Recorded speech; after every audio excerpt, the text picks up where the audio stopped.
ತುಂಬ ಕಷ್ಟಗಳಿದೆಯಾ? ಸಮಸ್ಯೆಗಳಿಗೆ ಪರಿಹಾರ ಸಿಗ್ತಾ ಇಲ್ವಾ? ಎಲ್ಲ ಅಡೆತಡೆಗಳನ್ನು ದೂರ ಮಾಡ್ಕೋಬೇಕಾ?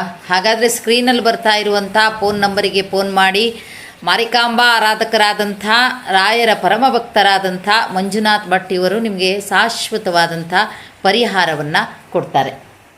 ನಮಸ್ತೆ ಕರ್ನಾಟಕ.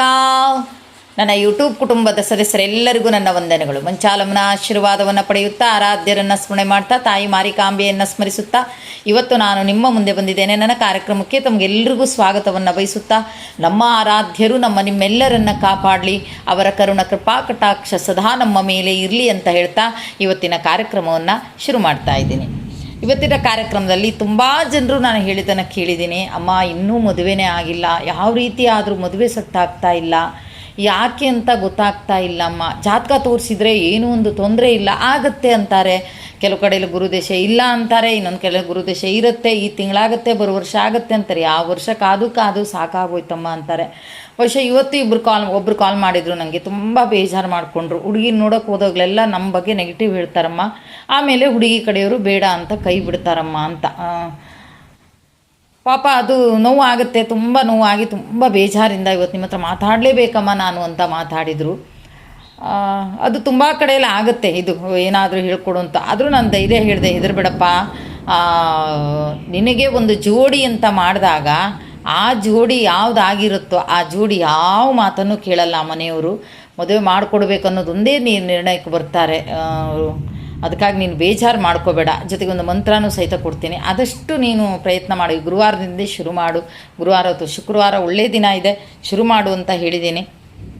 ಹಾಗೆ ಇದನ್ನು ನಾನು ಯಾರಿಗೆ ಮದುವೆಗಳು ವಿಳಂಬ ಆಗ್ತಾ ಇದೆ, ಮದುವೆಯಲ್ಲಿ ಏನಾದರೂ ತೊಂದರೆ ತೊಡಕುಗಳಿದೆಯಾ, ಅದೆಲ್ಲ ಇದ್ದವರಿಗೆ ನಾನೊಂದು ಈಗ ಒಂದು ಮಂತ್ರವನ್ನು ಕೊಡ್ತಾ ಇದ್ದೇನೆ. ದಯವಿಟ್ಟು ಅದನ್ನು ಒಂದು ಒಳ್ಳೆಯ ದಿನದಲ್ಲಿ ಶುರು ಮಾಡಿ ಬೆಳಿಗ್ಗೆ ಮತ್ತು ಸಂಜೆ, ಒಮ್ಮೆ ಬೆಳಿಗ್ಗೆ ಹೇಳೋಕ್ಕಾಗಲ್ಲ ಅಂದರೆ ಸಂಜೆ ಅದನ್ನು ಹೇಳುವುದರಿಂದ ಬಹುಶಃ ಇದಾಗುತ್ತೆ.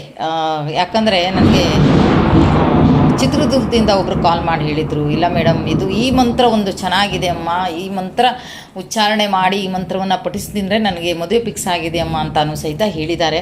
ಹಾಗಾಗಿ ನಾನು ನಿಮಗೆ ಅದನ್ನು ಹೇಳ್ತಾ ಇದ್ದೀನಿ, ದಯವಿಟ್ಟು ಅದನ್ನು ಬರೆದಿಟ್ಕೊಳ್ಳಿ. ಓಂ ನಮೋ ಭಗವತೆ ರುಕ್ಮಿಣಿ ವಲ್ಲಭಾಯ ಸ್ವಾಹ. ಸಣ್ಣದು ಅಷ್ಟೇ, ಭಾಳ ಹೊತ್ತು ಬೇಡ. ನೀವು 108 ಸಲ ಹೇಳಬೇಕು ಅಂದರೂ ಒಂದು 10 ನಿಮಿಷ ತಗೋಬೋದು ಅಷ್ಟೇ. ಓಂ ನಮೋ ಭಗವತೆ ರುಕ್ಮಿಣಿ ವಲ್ಲಭಾಯ ಸ್ವಾಹ ಬರೆದಿಟ್ಕೊಂಡು ಯಾರಿಗೆ ಈ ತೊಂದರೆಗಳೆಲ್ಲ ಇದೆ ಅದನ್ನು ದಯವಿಟ್ಟು ಈ ಮಂತ್ರವನ್ನು ಶುರು ಮಾಡಿ, ಗುರುವಾರ ಅಥವಾ ಶುಕ್ರವಾರದಿಂದ ಶುರು ಮಾಡಿ. ಎಷ್ಟು ದಿನ ನಿಮ್ಗೆ ಹೇಳೋಕೆ ಮನಸ್ಸಿತ್ತು ಅಷ್ಟು ದಿನ ಹೇಳ್ಕೊತಾನೇ ಹೋಗ್ರಿ. ನಿಮಗೆ ಇದೊಂದು ಫಿಕ್ಸ್ ಆಗೋ ತನಕನೂ ಹೇಳ್ತಾ ಹೋಗಿ. ಆ ರಾಯರು ನಿಮ್ಮ ರಾಯರ ಕೃಪಾಕಟಾಕ್ಷ ಸದಾ ನಿಮ್ಮ ಮೇಲೆ ಇರಲಿ ಅಂತ ಹೇಳ್ತಾ ಇವತ್ತಿನ ಕಾರ್ಯಕ್ರಮವನ್ನು ಇಲ್ಲಿಗೆ ಮುಗಿಸ್ತಾ ಇದ್ದೀನಿ. ಜೈ ಕರ್ನಾಟಕ ಮಾತೆ. ಸರ್ವೇ ಜನ ಸುಖಿನೋ ಭವ.